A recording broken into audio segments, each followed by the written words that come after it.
What it is, what it do, cyber world. It is your girl, the one, the only, Ash said it. AshSaidIt.com, AshSaidIt.com. Welcome to the Ash Said It Daily Podcast Show. I appreciate you guys for all of your love and support. Over 1,700 episodes and 500,000 streams worldwide. None of this would be possible without you guys, so I thank you so very, very much. And yes, we're having a pretty good day, pretty decent day here in the A-Town, Atlanta, Georgia. And I have the pleasure of speaking with today anthropologist, ecologist, and now author, the wonderful Philip A. Loring. Philip. Hi, how are you? I am great. How are you doing today? Oh, I'm well, thank you. I'm calling you from Maine, and it's a lovely, beautiful, warm day. Ooh, it sounds like it's good. So you guys are definitely into, kind of like us in Georgia. You're getting into that summer season. It's starting to warm up, and stuff is starting to bloom. Yep, that's right. Okay, cool beans. All right, so Philip, your new book, Finding Our Niche. What was the motivation behind this project?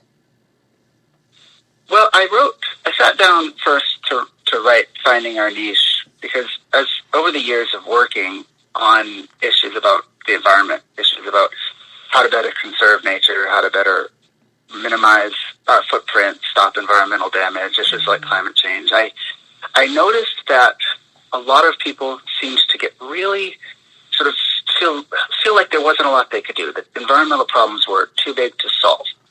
And while thinking about that, climate change is enormous and I'm just one person. Deforestation is enormous and I'm just one person. And while I was realizing that, I was also spending time as an anthropologist, as you said, and ecologist, learning about projects around the world where people are having really, really excellent impacts. They're working with the environment.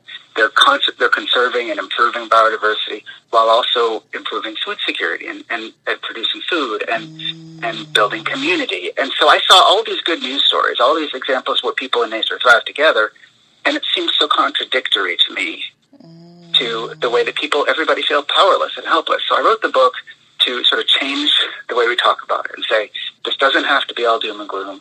We are not sort of doomed to being destroyers of the planet. There's options, and here's what we can learn from them. Okay, cool. Now, what were some of the key principles that you wanted to make sure that this book addressed? Sure. Well, there's a few, and they're sort of tied up, in ecology concepts that don't have to be complicated unless we make them complicated. It's really about working together and realizing that the ways that we can sort of right the wrongs we're doing, the rules for how to produce our food better or for how to manage our water better, that they're all around us. They're in the world around us. And so it's like there's a rule book built into the planet that we all call home. And so some of those are words like mutualism. Some of them are words like keystone. And without having to spend a whole lot of time talking about the details of all of them, the point is that just like a beaver has a place in an ecosystem, just like an elephant has a place in an ecosystem, people can too. And we've sort of forgotten that. We've started acting like no matter what we do, we're always going to cause harm. So we always have to limit our impacts. But if we just think about what our niche is, in the same way we recognize a beaver's niche is to build a dam and to build a lodge, and when they do that, they create habitat for ducks and for fish and for other animals, and it's a win-win. People can be like that too. And so that's the key message, if there is one, is that win-win scenarios are possible. So how long did it take for you to come up with the concept for the book and complete it? How long did that take? Well, so I wanted to write this book for a long time, as I said, and I kept sitting down to try to write it. I looked at it when I finally finished the book in, I think, 2018. I looked at the date on one of my very first drafts of a very first file, and it was dated 2012. And that's 6 years. And, right? Yeah. Because every time I sat down to write it, I couldn't, or I got stuck, and I felt like there was something missing, but I didn't know what that was. Until I realized that I couldn't just write a book. If I wanted to connect with people, I couldn't just write a book that was about ecology concepts or science concepts or stories from halfway around the world that people can't connect with. It wasn't until I realized I had to tell my own story too how I went from I used to live in Florida, I went from being a computer programmer in Florida, realizing that I wanted to make a difference, moved to Alaska, learn about the environment, become an anthropologist, learn ecology, and learn what my role could be in helping to solve problems. And learn there was place for me in my own self until I realized I had to tell that story too, to connect. I wasn't ready to write it. Gotcha. Now, while you were writing the book, were there any new concepts or anything while you're writing that you had to rewrite because something changed and maybe there was something on the news or maybe there was a new development in the world?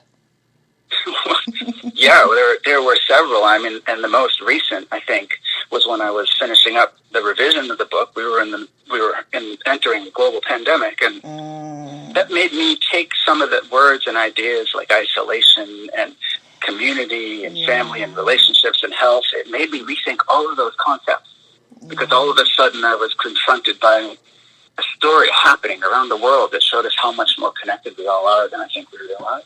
Even if we don't see each other, we're still connected. And so I had to address that, and I do in a couple of places, and then I wrote a whole afterword to the book that addressed it directly. That talked about, even it's all a work in progress. The ideas in the book are all a work in progress, and they keep changing as the world changes around us. Right. Absolutely right. Now, last but certainly not least, what is your hope for readers of this book? Well, my hope for readers of this book, I think there's lots of different things that maybe somebody might take out of the book. Maybe somebody will read the book and be a little bit more hopeful about themselves.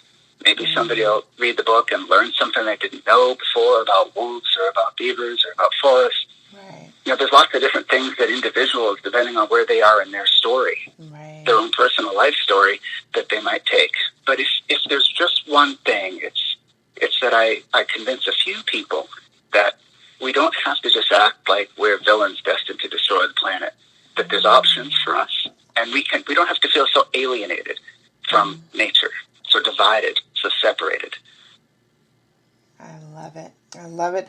Philip A. Loring, thank you so much for joining us today. Absolutely appreciate My pleasure. that. Finding Our Niche is the book, you guys. And Philip, where can people get the book? The book is available wherever books are sold. I always promote local booksellers. Any of them can order it, but you can get it on Amazon, Barnes & Nobles, Indie Books, wherever they're sold. I love it. Love it. And, of course, we love our planet, and we want to make sure that we're treating Mother Nature just right and doing everything that we should be doing. So I appreciate you guys. Thank you so much for all of your love and support. Keeping in mind, anyone to tell you that you can't do what you want to do, you look them square in the face, you tell them, don't believe me. Just watch. Watch what I do. Watch me make it happen. Watch me make history. That's what we're doing this for, the history books. Social media is nice, but real life is so much better. Until next time, you guys.